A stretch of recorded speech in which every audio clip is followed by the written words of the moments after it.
I'd like to introduce you to Dr. Richard Reitsma. Dr. Reitsma and his wife, Margie, were longtime residents of Orange City, where Richard was the director of Northwestern's Raymaker Library at the time. Now retired, Richard and Margie live in Rock Rapids, where they belong to the Reformed Church. Dr. Reitsma is a second-generation Dutch immigrant who went back to the Netherlands and completed a history PhD degree at the Free University of the Netherlands.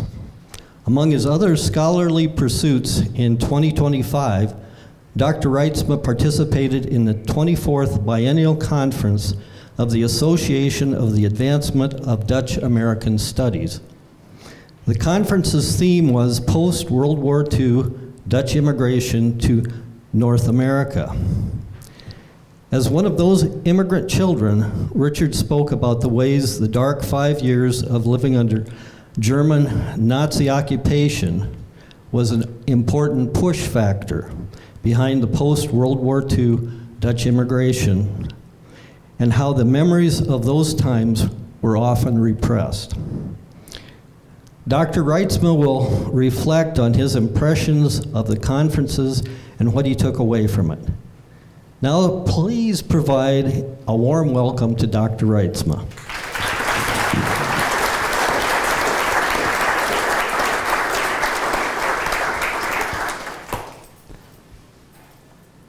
So is the sound on? Is it sound on over there? Okay, good. Okay, so thank you to the Heritage people for hosting this. Thanks to Al, Isaac, and Lori, and all the people that make this possible. So it's all I have to do is talk. They did all the work. Okay, so the title is How Dark War Memories, as I said, Influenced the Lives of the Post-War Dutch Immigrants. My talk tonight was part of that conference, like Al said. The AADAS was specifically about the over 1/3 million Dutch men and women and children who left Holland after World War II and moved overseas. We, at the conference, wanted to explore how that immigrant wave brought small but significant changes to the USA and to Canada. Tonight, what I plan to do is to present you with a talk that I gave at the conference. Secondly, I want to allow for some time for questions, because I'm going to be saying different things and sometimes it won't be clear and you have to ask questions to get that clear. And thirdly, I'll talk a little bit about the conference, but I'm going to put that kind of at the tail end because, and this is important for you to know, the conference papers will be published. They're going to come out in next February or March. So if somebody wants to read what was spoken at the conference, it's all available. For me, the conference holds a special meaning because I am personally one of those almost 400,000 post-war Dutch immigrants who went overseas after 1945. What follows is a somewhat expanded version of the paper that I presented at the conference. In that paper, I looked at what some have described as the push factors that caused so many Dutch men and women to leave the old country after World War II. So this is my paper. My throat is not doing great, so I'll try to straighten it out as I go. At the end of World War II, after the German occupation forces had been driven out of Holland, the people of the Netherlands suffered through a period of disorientation which all too easily could end in depression. They were, to use another word, discombobulated, if you like that word. Okay. Or, to use a Dutch word, verpletterd, or emotionally shattered. So that was kind of time. Yes, Hitler had been killed. The German army had been chased out of Holland by the US and the British and the Canadian armies. But the nation that the Germans left behind was in tatters. The roads and rail infrastructure was in ruins. Large swaths of land in that low-lying Holland was underwater because the dikes had been neglected and often even destroyed by the Germans or also by the Dutch themselves to protect the land. The nation was desperately poor because Hitler and his henchmen had systematically dragged large amounts of property, of public and private wealth out of the country to support their war, which lasted 5 years. The feeling of depression or displacement that many Dutch people felt after 1945 was not just caused by the physical, economical destruction the Germans left behind after they were gone. Those emotions were also linked to a deep social and governmental changes that the German years had brought to the Netherlands. Before the war, Holland had been a democracy. During the war, Holland became a small outpost of a powerful dictatorship empire of Hitler, and that monster regime in which people were nothing more than cogs in a machine. The physical and social and political damage that the Netherlands had suffered during the war years of German occupation also damaged, and this is the point I'll keep coming back to, the inner religious and moral fiber of Holland. It was the young people who were mostly impacted by that religious or moral damage, and that the war had done to the country. That sad reality is reflected in the following poem. So I'm going to read this poem. I'm not a literary person, so my reading is not going to be the greatest, but bear with me. Okay, so this poem has no title, okay? But it was made known after the war. This is how the poem goes. And it's like written by a young person, so to speak. We young people are the product of the long years of slippage. The war began when we were young kids. We didn't have to read Buffalo Bill stories. Those wild tales were happening before our very eyes. In our youth, we were totally poisoned by absorbing wild Western world of emotions. War was our teacher, and it taught us that human life is nothing more than empty charade. How were we to separate good and evil around us? How are we to know the difference between the crooked things and straight things? What could we possibly understand about civilization and about values? These things didn't even exist for us during the war years. For us, there were no norms, no limitations, and no responsibilities.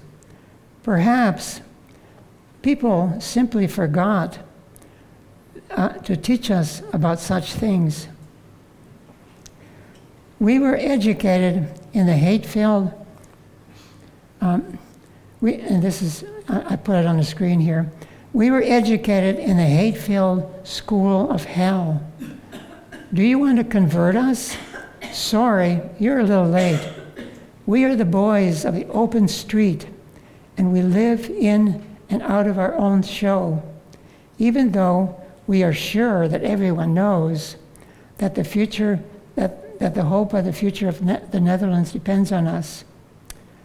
Okay, so this is kind of setting the mood that was prevalent after World War II in the country, a mood that was expressed by the young people. Now what I'm going to do, just for those of you who can understand Dutch, I'm going to read that last paragraph in Dutch, okay? So just bear with me if you can't understand it, but I will put it on the screen because then you can see how powerful the words actually are. Wij gingen op school in de hel van de haat. Wilt u ons bekeren? U bent net te laat. Go back here. Wij zijn de boys van de Leidsterplein. Wij leven voor de schijn. Al weten wij beslist dat niemand vergist dat wij de hoop van de toekomst van Nederland zijn. That's that same paragraph that I just read in English. So what this poem suggests is that there's a moral or religious compass that had been fundamental to the makeup of Dutch society, had been bent out of shape by the war, and the youth were rudderless as a consequence. That sense of spiritual or moral loss was truncated, or truncation was part of the impetus that pushed the immigration movement. Now I'm going to get a little more formal because I wanted to set the mood for the paper. The term push factor is used by, among others, Enno Copes while discussing the horrors of the Dutch people experienced during the war. It is how the memories of all those 5 years of German occupation pushed so many of them to make the decision to leave the land of birth and to go elsewhere. As I have done in the above statement, Cope placed those push factors under 5 broad headings. The war was over, and the German armies are gone, and they left behind physical damage, economic disruption, governmental chaos, international fears, and number 5, an empty zone of moral disorientation. Cope demonstrates how each of those push factors might have been the specific trigger that caused one or other of all those immigrants to leave. The above 5 push factors did not function in isolation from each other in the lives of the individual people. And that is why this paper is not a recapitulation of all those troubles that Dutch faced, the trauma. What we're arguing in this paper is that the deep religio-political scar left behind in the Netherlands after World War II was a foundational factor that fueled the Dutch immigration movement that lasted 20 years. That scar was frequently embedded in the other push factors that made many Dutch people decide to leave their family and friends behind and go to overseas. So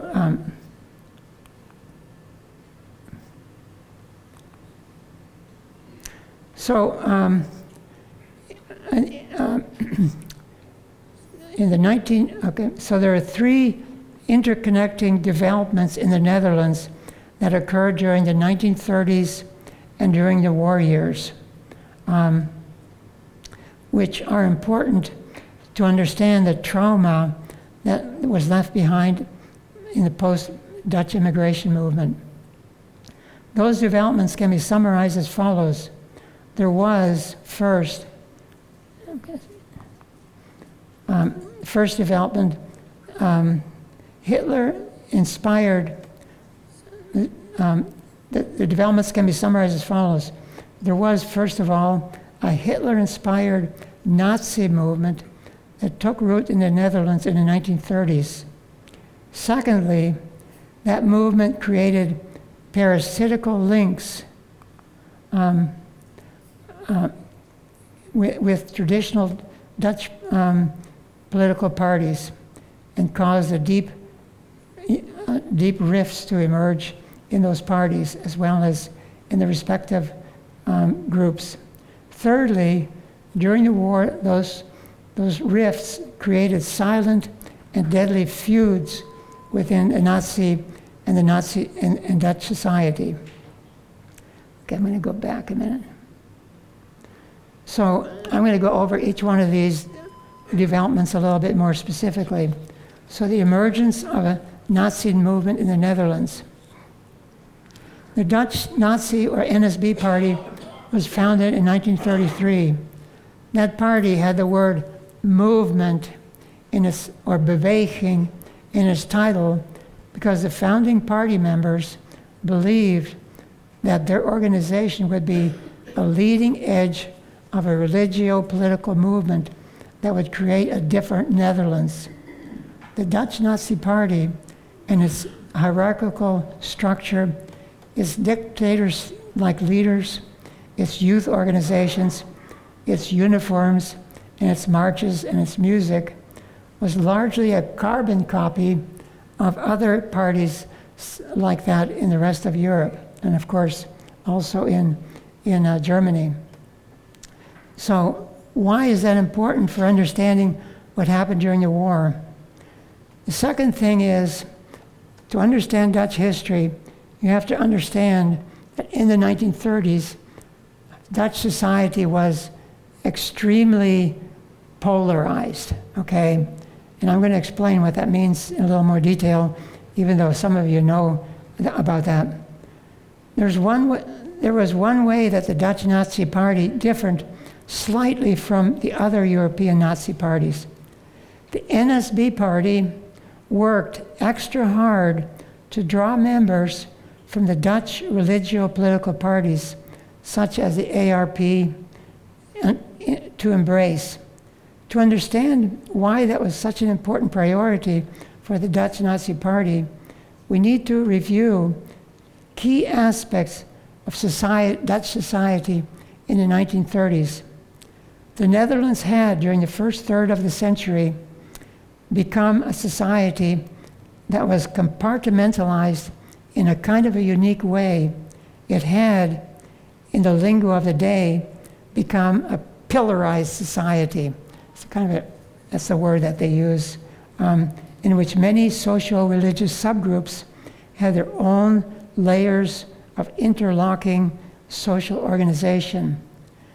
The Reformed or Calvinist subgroup, for example, had its own political parties, the ARP. It had its own newspapers, such as the Standaard, its own primary and secondary schools, its own farmer organizations, its own worker organizations, as well as its own well-organized men and women youth clubs. It even had its own church-supported university, the Vrije Universiteit, where I graduated from, okay? The inner hub of all these and many other Calvinist organizations was the Gereformeerde Kerk Nederland, sometimes said as just GKN. Okay? There was, in other words, a GKN religious, organizational, and information bubble. I'm using the word bubble deliberately, within which Dutch people, like my parents, grew up. That bubble functioned alongside other such bubbles or subgroups which people from other social religious groups lived, such as those who were members of the Roman Catholic Church or the National Calvinist Church. Okay, so you have to keep that kind of pillarized society in mind. So then, what happened, how the emergent Dutch Nazi Party caused divisions within those pillars. And that's what I'm going to talk about now. Now back to the Dutch Nazi Party, founded by Anton Mossert in 1933. I'm going to watch my time a little bit here. Okay. How did that party find recruits in the highly compartmentalized Dutch society. How did Mussert, the party leader, try to expand the voter base in a society where many people lived, so to speak, in separate socio-economic bubbles? What religious language would he use to reach into all those different Protestant Roman Catholic groupings? That was a job that was given to the grandiosely titled Department of Religious Affairs that he established, which was nothing more than a group of well-published Dutch theologians and intellectuals who believed, along with the so-called German Christians in Germany, that Hitler was a kind of earthly Messiah who would bring rescue Christianity from Stalin's godless communist rule. They spread that idea to the readers and listeners within each of the different Dutch social or religio-political bubbles where they had established themselves as, so to speak, experts. So these experts were already within those bubbles, and then they spread it within the bubbles that they lived in. Dutch Nazis, with their relentless activism, ended up achieving two very important goals by the time that Hitler invaded the Netherlands in 1940 with the army. First, they had built up a voter base which included almost 4% of the Dutch population. Now that doesn't sound like a lot, but that's the Dutch voter base was often very, very static, and people often didn't leave their own parties. So the Nazis had pulled out 4% into their separate party. Secondly, they had created deep divisions within each of the social religious subgroups in Dutch society. Within those groups, small minority became Hitler admiring Nazis. Another equally small group became staunch anti-Nazis, and the majority within each of those groups just trying to keep their head down and not get involved in controversy.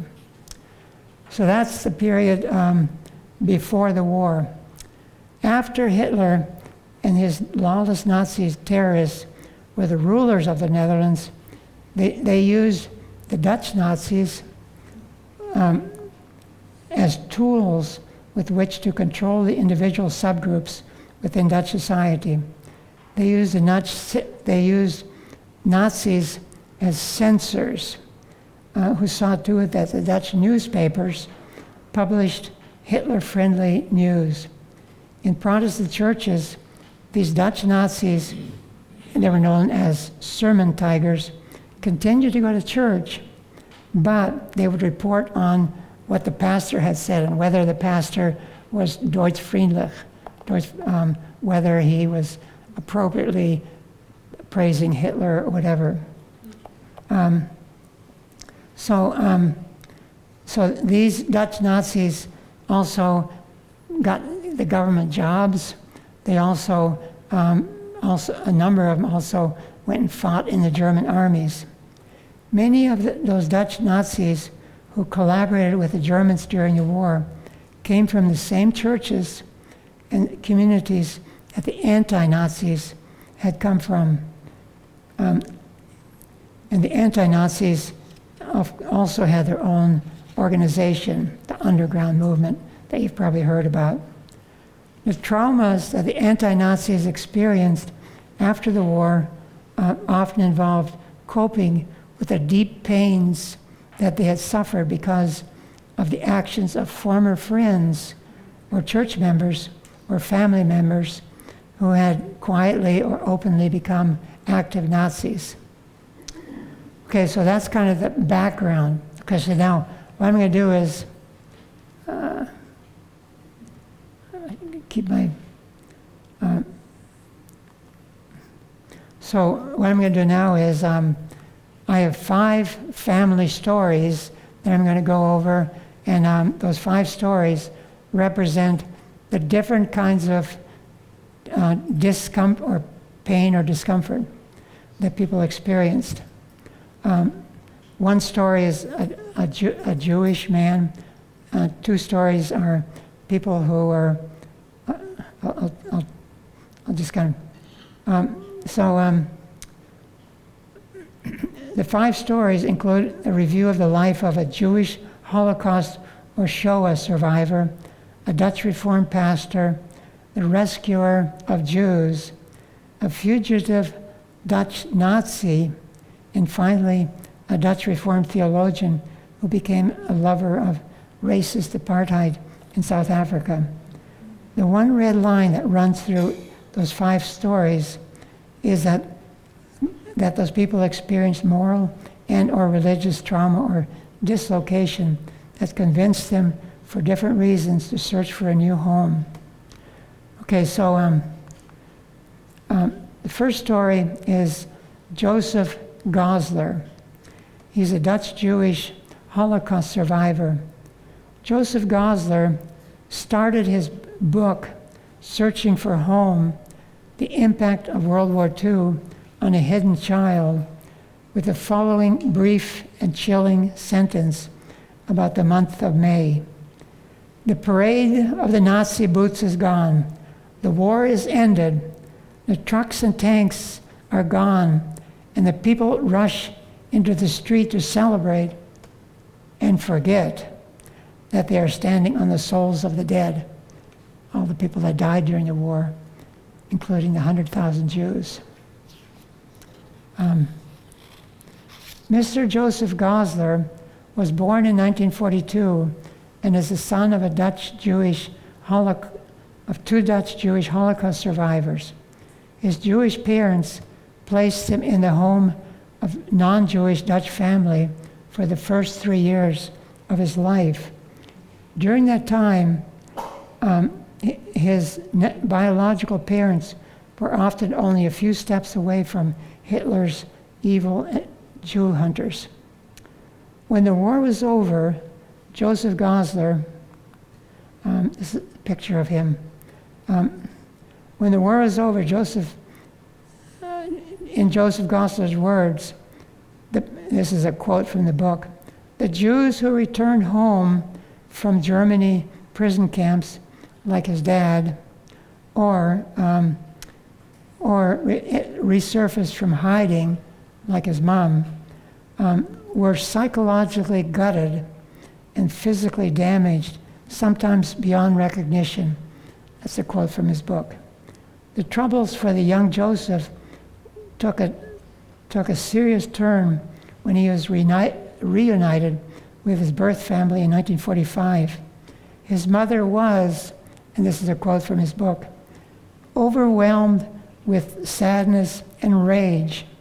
Quote, eventually his parents decided that they, quote, needed to distance themselves from the Dutch streets, shops, people, and most importantly, from the memories that continued to haunt them. That's the end of the quote. The decision caused them to take a family to Israel and become part of a kibbutz. After 4 years, the Gosler family moved to the USA. Gosler's book, Searching for Home, was published in 2020 and consists of the quiet reflections of an elderly gentleman who looks back at a long life during which it took decades for him to really find inner peace and a new home in a new world. And here's a key point. That long journey to a home included him reuniting with the Dykstra family that had given him a loving Christian home during his first years of his life when he was an underground child. So that's story number 1. Story number 2 is a preacher, Francois Guillaume, a Dutch Reformed pastor, moved to Canada after surviving Dachau. Pastor Guillaume was called Frans by his personal friends. He was born in the Netherlands in 1905 and served in the as a Dutch Reformed pastor in 2 small Frisian towns before coming to a medium-sized town of Sneek in 1933. He was one of the 4 Reformed pastors in that town. 1 year, and here's the critical juncture, 1 year after he and his family arrived in Sneek, Hitler's army invaded the Netherlands in 1940, and Frans had to make a choice. How would he relate to the occupation forces?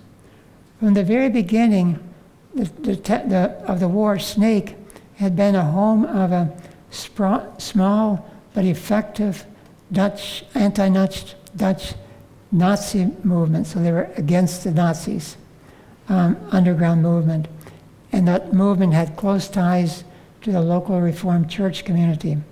So how would Frans decide to relate to that anti-Dutch movement? Well, as it turns out, the pro-Nazis in that same church community were not happy with Frans, with him, and they turned him into the German authorities.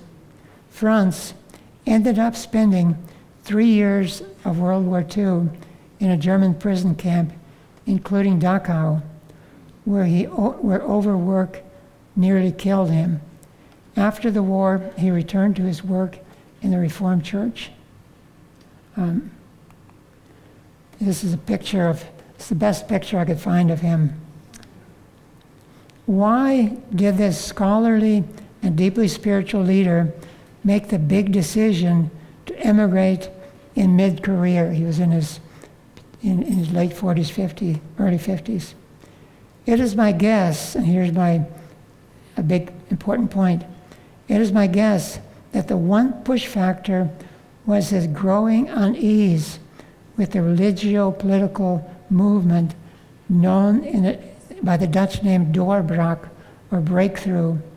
That Dutch youth-driven societal intellectual movement during the 50s and 60s weakened the organizational religion in the Netherlands and largely undermined the pillarized Dutch society.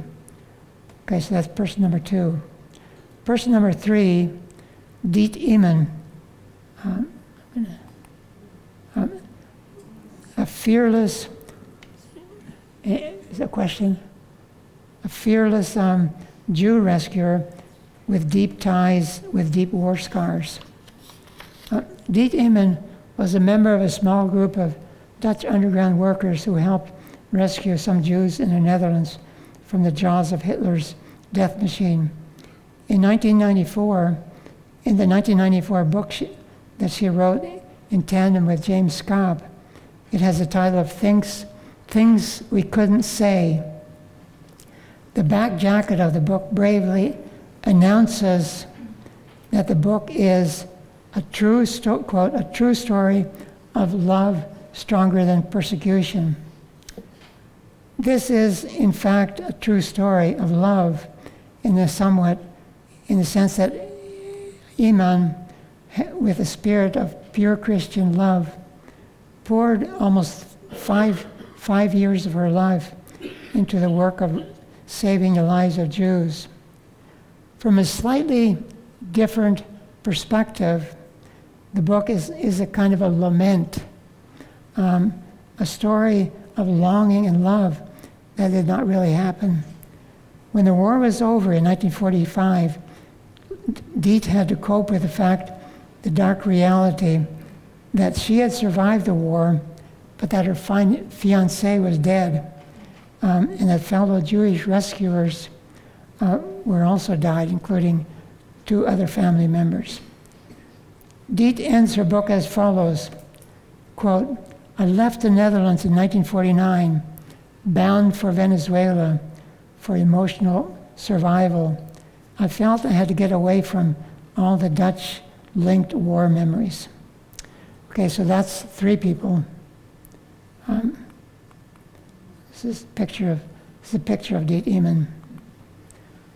Okay, now the fourth person, and you have to kind of readjust your mind a little bit.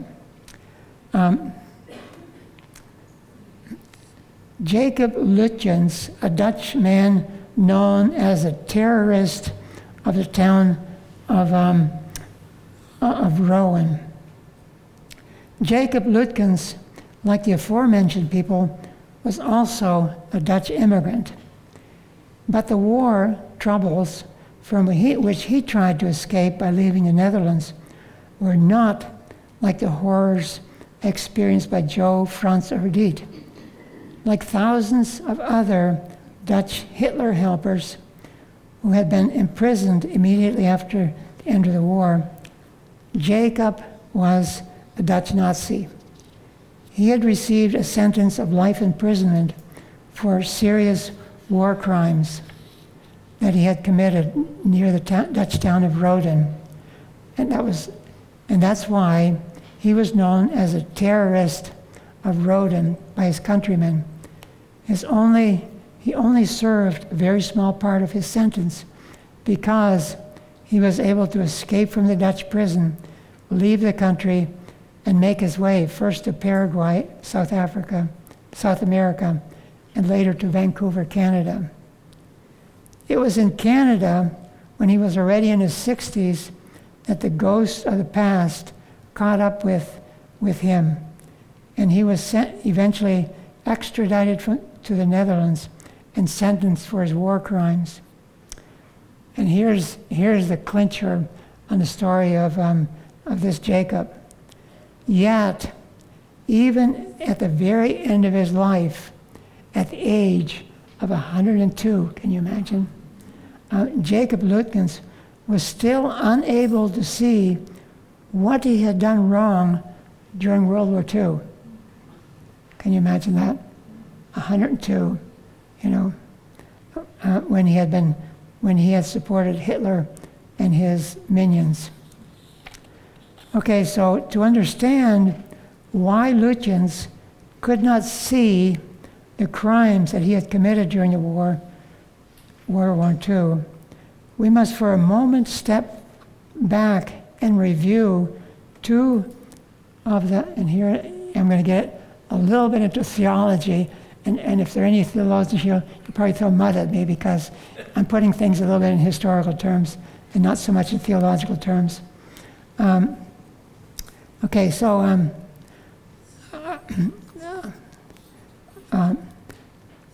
two of the Jesus-related heresies embedded in Nazi theology, which he accepted, that shaped the minds of church-going Dutch Nazis like Lutjens. The first heresy is the notion that Jesus, as a priest who humiliated himself and died on the cross, must be scrapped. Why would a good Dutch, German folk need a savior who had humiliated himself on the cross? All that is needed is a Jesus who is a prophet, clear and simple, and a king. So in traditional theology, Jesus is prophet, priest, and king. And so the priest part was thrown out by Nazi theology. Okay, the second heresy is the notion that human leader like Hitler in Germany or Mussert in the Netherlands could be the perfect earthly representative of King Jesus, who had gone to heaven. With these two Nazi theologian blinders on, it was difficult for Lutjens to see the wrong that he had done in the war. Now, see, I have to qualify here. I don't know the heart of him. He passed away, so he may have repented somewhere, but I'm just talking about the kind of person who belonged to church and who joined the Nazi party, and there were a lot of them. Okay, how am I doing for time? The fifth person I'm going to deal with is Kiono Gravenmeier. Okay, let's see. And this is Jacob Lutyens.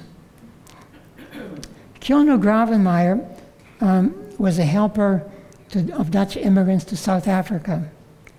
The above stories of the Dutch Nazi Jacob Lutyens raises a very important question about the post-war Dutch immigration movement. As mentioned earlier, approximately 4% of the Dutch population had voted for the Dutch Nazi Party before the war. During the war, many of those approximately 300,000 or 400,000 people became active or quiet supporters of Hitler's terrorist regime. But, and here's the big but question, but what happened to all those 400,000 people after the war when Hitler was defeated? How many joined the post-war Dutch immigration movement that after having served prison sentences? The story of Pastor Gravenmeier may help us address that question. It doesn't answer the question, it addresses it though. He was a leading Dutch Reformed theologian in the Netherlands in the 1930s and 40s and believed that there should be, in the words of Dr. Hageman, a corporate bond between the Reformed Church and the Dutch government. With that Christian nationalist ideology, he was a good fit when the post-World War II apartheid South African government leaders were looking for helpers who could promote the immigration of white Dutch citizens from the Netherlands to South Africa. While other countries like Canada were unwilling to accept Dutch Nazis, the South African Prime Minister Milan and Strijdom, or Verwoerd, had no such reservations. In the end, Dr. Gravenmeier did not become a Dutch immigrant, so in that sense he's not like the other 4 people to South Africa. But he did spend several years helping Dutch citizens make that Jim Crow country, i.e. South Africa, their home. Whether or not many of the former Dutch Nazis were among the 45,000 Dutch immigrants to South Africa is a question that I don't really have an answer to yet. So those are the 5 characters that the people that I'm going to deal with. So I'm going to end with 4 concluding observations, okay? First, and this is something to always keep in mind, we must never forget that the trauma caused by living under the rule of a lawless terrorist regime of Hitler for 5 years had a damaging effect on every man, woman, and child that survived the war. That's just a given. That's the fact. The widespread damage affected the very heart of Dutch society because for years, the Germans had the support of a small number of Dutch people who, as insiders, were able to help them systematically weaken the cultural and legal infrastructure of Dutch society. Okay, that's just a general conclusion. Everybody was affected by the war. Second, I've demonstrated that the people most injured in the war years, such as Goslar, Diet Iman, or Pastor Franz, were among the first wave of post-World War II immigrants. They were in a hurry to get away from the social and physical setting within which they had been hurt. They left quickly, as quickly as they could. Conclusion number 2. Conclusion number 3, there were the Hitler helpers like Jacob Lutyens who were part of that first post-war immigration wave. Some ended up in South Africa and in random places like Paraguay, but I suspect that most ended up just blending with the larger immigration stream and going to places like Canada, Australia, New Zealand, among others. My fourth concluding reflection, and I'm going to go a little slow here because it kind of pulls together a bunch of things I'm trying to say, goes beyond the scope of this paper, but it is intimately connected to some of the thoughts that I shared with you tonight. This observation relates directly to the way that World War II affected the Dutch Calvinist or Reformed Church to which my parents belonged in the Netherlands and into which I was actually baptized.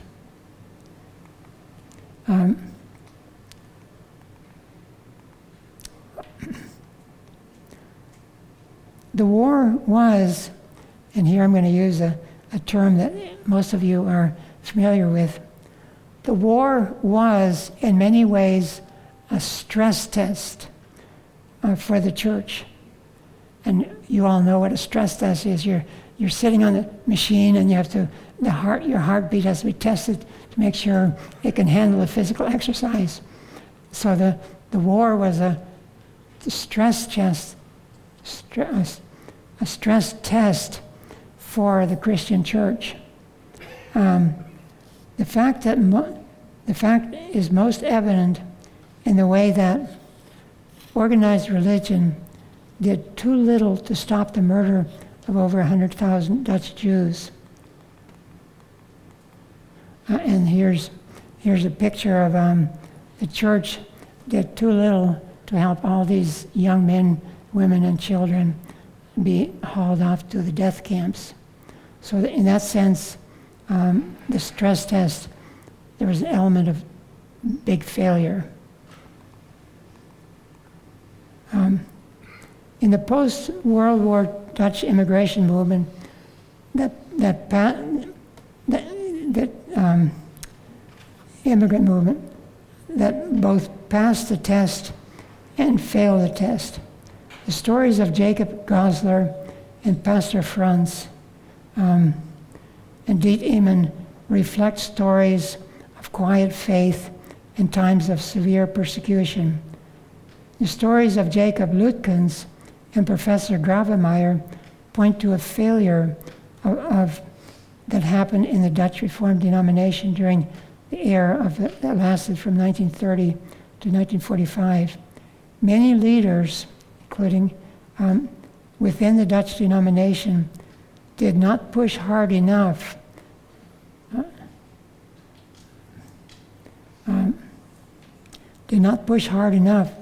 against the anger-based and us against theology, which was promoted by the Nazis within their midst.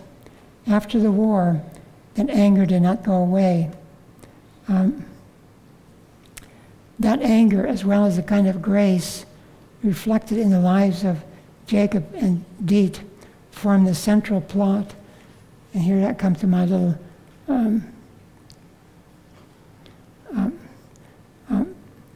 I wrote a book called Forgetfulness, and the central plot of that book is that there's both grace and anger that stayed after the war.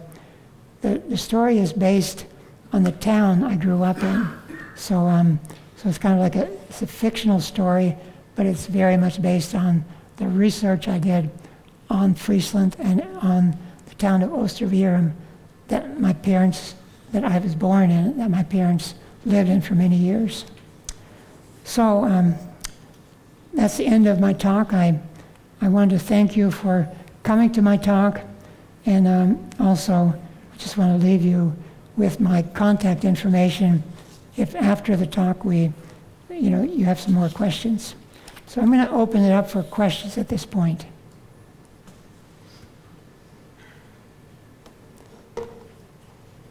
Question? I'll bring this back to you. What was the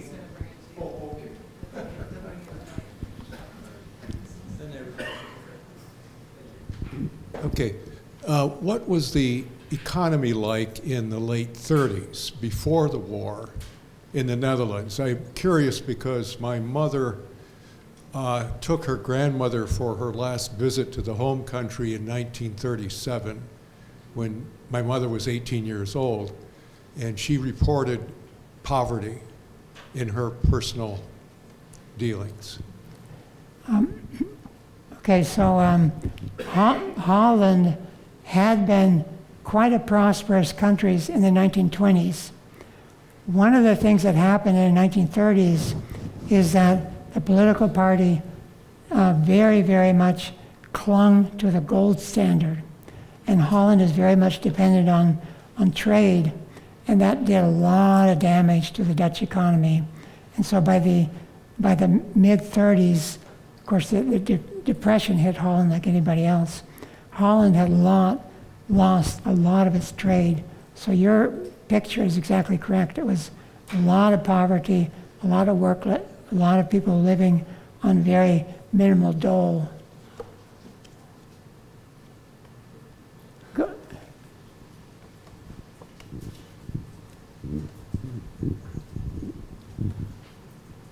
Is there a good book, single book, that covers this general area? Which area do you mean? Dutch history? Yeah. Well, the history after the Second World War.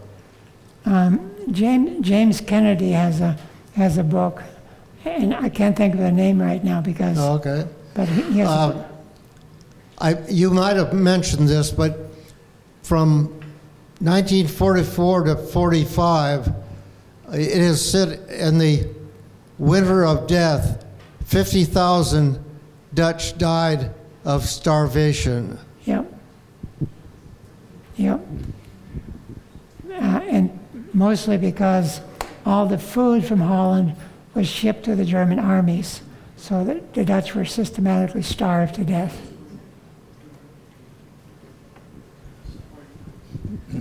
Were the Dutch Nazi people that went to South Africa the ones that were responsible for apartheid? No.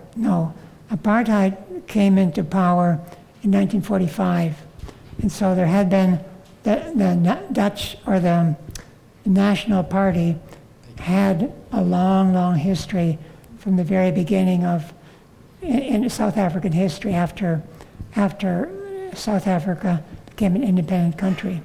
And they'd been pushing it for year after year after year, and slowly got power in 1945. I met a family from Newell, Minnesota, Okay. and they came from the Netherlands, and I was totally astonished. They were Catholics, so I'd never met a Dutch Catholic in my life before. Is there any breakdown as to what percentage of the people were Catholics and Jewish and? Oh yeah. Anyway, Yeah. The answer is approximately 40%, 40% of Dutch population. That's in the 1930s, but of course, after the war, there was a lot of weakening of the Catholic Church as well as Protestant churches, but approximately a third of Dutch population has traditionally been Catholic. Okay, if you go north, there's a guy called Frederick Manfred. Yeah. And he did a real good job of writing about veterans in World War I. And that's about the only thing he did good was write. But one of the things he did, he had the U.S. military, after the armistice, they were shipped to Siberia, but he's got them fighting on the wrong side. I don't know if you've read his work or whatever, but I suspect that in order to get published, they were actually helping the Bolsheviks.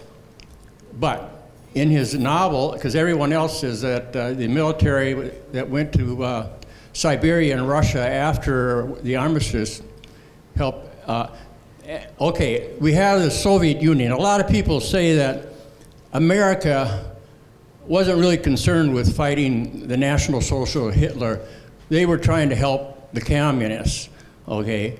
And for example, Eisenhower, he had a Irish chauffeur, and apparently, like when they were fighting in the Netherlands, someone came up with the idea of dropping like 20,000 Americans on the Dutch-German border, and that was for what? Because anyway, the strategy of the war, they weren't concerned with fighting Hitler, they were concerned with helping Joe Stalin.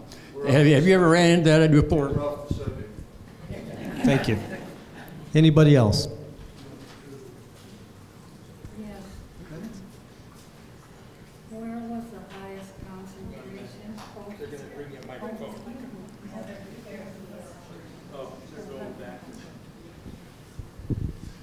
I want to thank you for mentioning a very fine book. But I've always been interested in this question, and this is probably as good a place for me to ask it as it is anywhere. That book, Things We Couldn't Say, came out in 1994. And at that time, I corralled her, she was 65 maybe, to do a whole tour of schools in the Siouxland region. And I remember she was marvelously good at that. We're talking about a woman named DAHM. She was incredibly good at it because she felt things so deeply that things just affected kids.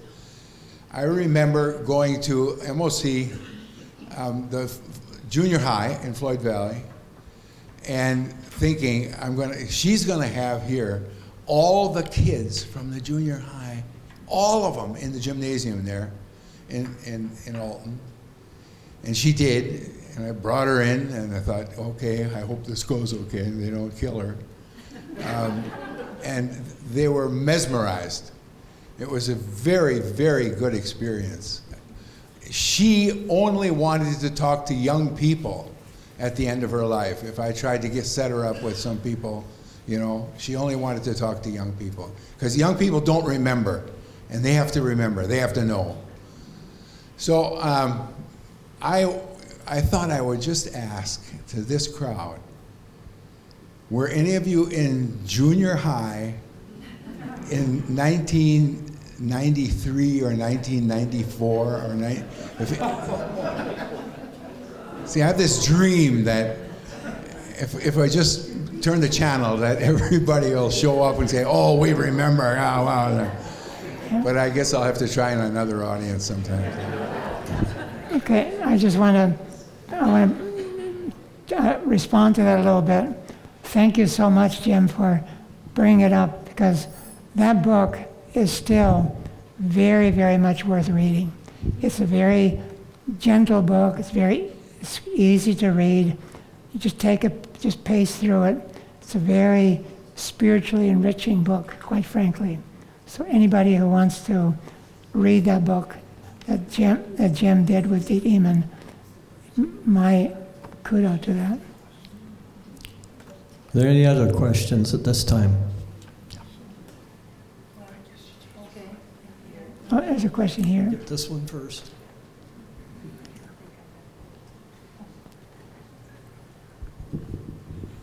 That post-war immigration, those that came to the United States, where did they mostly settle? And I recently read Sioux County has the highest concentration of Dutchmen as anywhere else in the United States. Okay, so what you're saying is answer.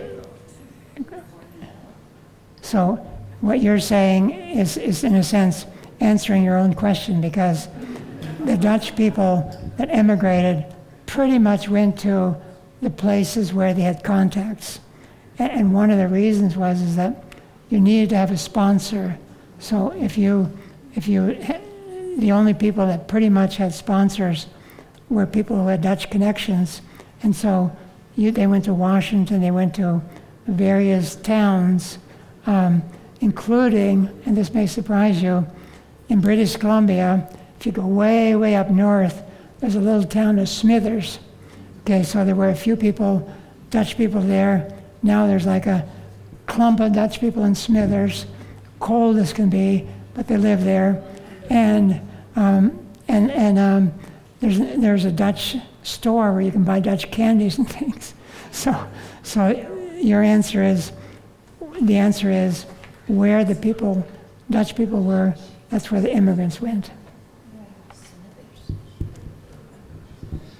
I was wondering when you were talking about those who left, and you had mentioned all the different places they went. Do we have any kind of a number or percentage of people that Dutch, whether they were pro-Nazi or anti-Nazi, that came to the United States as opposed to other places?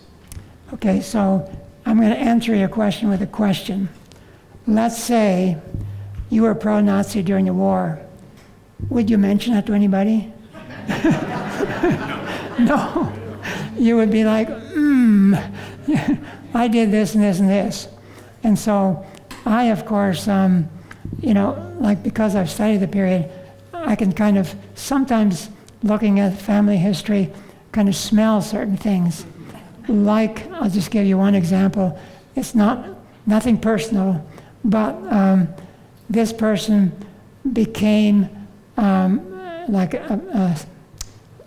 trying to think of the English word, slager, a butcher.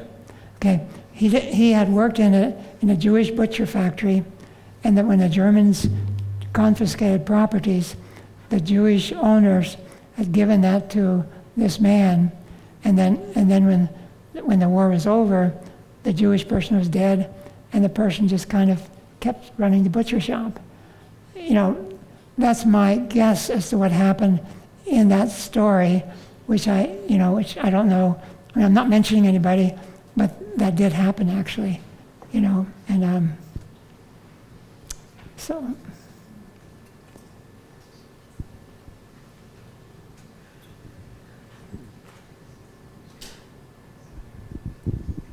While our son Sam was mayor of Rapid City, and before that he was on the city council, he looked in the Rapid City phone book for Dutch names. There were very, very few, but there was one name by the name of Jake Vandergeest, and he was a teenager in the Netherlands and was working with the underground. But he was eventually caught and put in a concentration camp in Buchenwald, where he escaped eventually and became part of the United States Army. And it's quite a story. It's called, "Was Your God on Vacation?" which is a comment that a Nazi guard said to one of his bunkmates while he was in the concentration camp. Okay, I'm gonna bring up one thing that relates to the question about the Nazis. Okay, so the Dutch government for 80 years kept all the, like after the war, there were all kinds of investigations as to what people had done during the war. And when the war was over, all those records were put into archives and were kind of closed, saying, you can't open that until 80 years from now. So this decade is the time when those archives are being opened. And originally, and this is kind of a story of its own, but originally the Dutch was going to digitize all those records. And then there was such a hoopla of people who had, of course, descendants who had been Dutch Nazis. That didn't happen. So now, if somebody wants to look into their World War II facts relating to their family, they have to go to the archive, open things, and be there present. But that particular development is causing a lot of news in the Netherlands, because suddenly this story comes up and that story comes up. And the New York Times about 4 days ago had an extensive story by the author Siegel about one of those stories of somebody who had betrayed the Jews and then et cetera, et cetera, et cetera. Okay. Well, thank you, Richard, and I think we should give Richard another round of applause.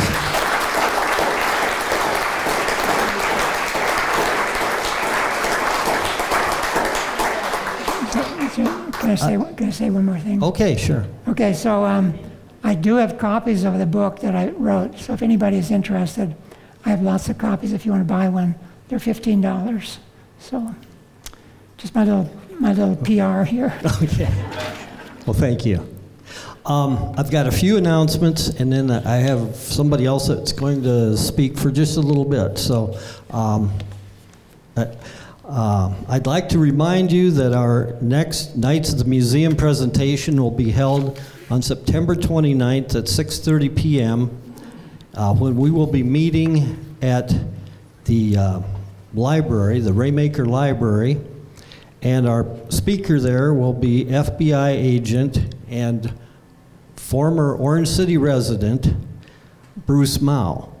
Now, Bruce is going to talk to us about how he and his special team took down John Gotti and the Gambino crime family, and he'll present insights about what his law enforcement duties were and how he came about this position. So it's a rare opportunity for us, and I think you'd all enjoy that as well. And also to know that he helped dismantle one of America's most notorious crime families. Also, let's see. Yeah, our change of location is the Raymaker Library. So I call it the Raymaker Library. I know it's called DeWitt Library at this point. But anyway, that's where it is, and the Vogel Room on the second floor. So just keep that in mind. And Lori will also put a flag up outside so we don't get too far lost. We have a few more events at the museum. The Hall Historical Group will present a history of Sioux County here on September 21 at 7 p.m. On September 23rd, a Model A group will have their cars on display at the museum from 1 to 3. And if that wasn't enough, we have more. We will have, well, let's see, I got to get to the right point. Okay. We will also have, here it is. Around Siouxland, we'll have a presentation on September 25th. And I think Around Siouxland is one of our local TV stations, so be looking forward to that. Also, Lori will have on our website some of the information about dates and times, so be looking at those as well. Now, we have a friend and a good friend of the museum. We'll say a few words about your chance to contribute to the museum and its future. So please welcome Doug Van Berkom.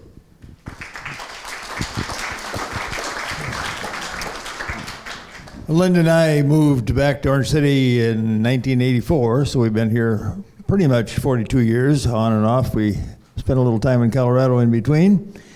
But we've watched with interest the evolvement of the museum from 1984 until now. And really the last 5 to 10 years has been some remarkable improvements, not only in the museum and the annex, but in the programming.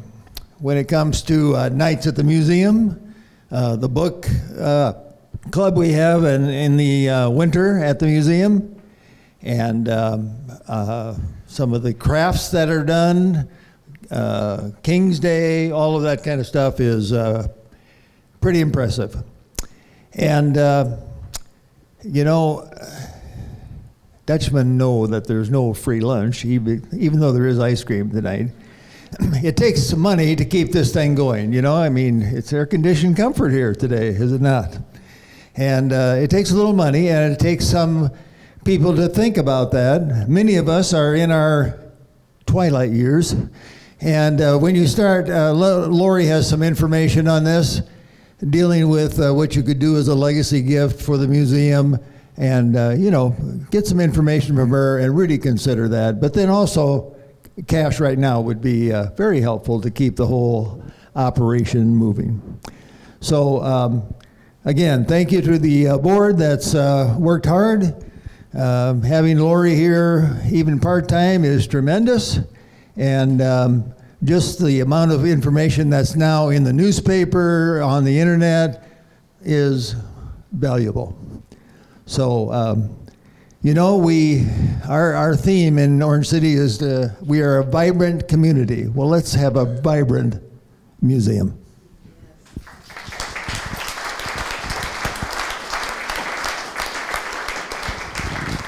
Thanks a lot, Doug.